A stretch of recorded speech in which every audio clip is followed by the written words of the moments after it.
શહેરના ઈદગાહ મેદાન પાસે વર્ષોથી ઘાસ વેચી આ જગ્યા પર દબાણ ઊભું કરનાર ઘાસના વિક્રેતાઓનું ઘાસ જપ્ત કરી ઊભા કરેલા દબાણ પાલિકા તંત્રએ દૂર કર્યા હતા.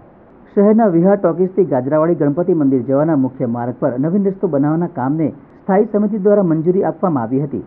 હવે ગમે ત્યાં રસ્તો બનાવવાની કામગીરી શરૂ થઈ શકે તેવી શક્યતા જણાઈ રહી છે.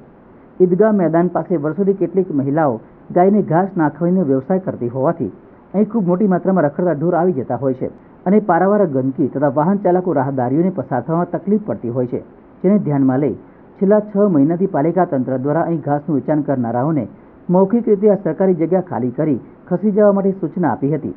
1 મહિના અગાઉ અહીં વેપાર ધંધો કરનારાઓને પાલિકા તંત્રએ નોટિસ પણ આપી હતી. તેમ છતાં તેઓએ દબાણ કરી વેપાર કરતા હતા. સમગ્ર ઘટના અંગે આજે પાલિકાના માર્કેટ ઇન્સ્પેક્ટર ડોક્ટર પંચાલ અને ઢોરપાટીના ઇન્સ્પેક્ટર સરવૈયા વિક્રમસિંહ દ્વારા અહીં દબાણ દૂર કરવાની કામગીરી પાલિકાની વિવિધ ટીમને સાથે રાખીને કરવામાં આવી હતી. અહીંથી અંદાજે 10,000 કિલો ઘાસ જપ્ત કરવામાં આવ્યું હતું અને દબાણ થયેલ જગ્યા પર બુલડોઝર ફેરવી જગ્યા ખુલ્લી કરવામાં આવી હતી.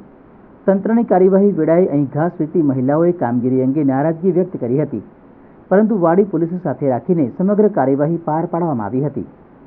અમે 70 વર્ષથી બેઠે છીએ. અમારા છોકરાઓ જીવડા અમે લોકો ખાશે છે, ઘરવાળા અમે ઘર અને અમારી રોજ અમને સરકારી આપે અમે લોકો ઉભા થઈ જઈશું અને અમારું માલ એટલે અમારા ખેત બધા કરવાના તો એ લોકો અમારા ઈદગાહ મેદાન વિસ્તાર ખાતે જે ગેરકાયદેસર ઘાસચારાનું વેચાણ થતું હતું તેઓને છેલ્લા 8-10 મહિનાથી મૌખિક સૂચના પણ આપવામાં આવી હતી.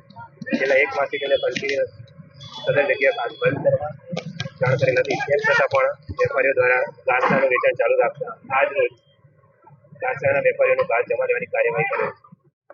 ગાજરાવાડી મીડિયા મેદાન में અમે ઘાસ વેચવા બેઠીએ છીએ. ઇંગ્લિશના બોટલ લેવા હતા, ઇંગ્લિશના બોટલ આવતા નમો બેવા દેતો ધંધો કરો છે.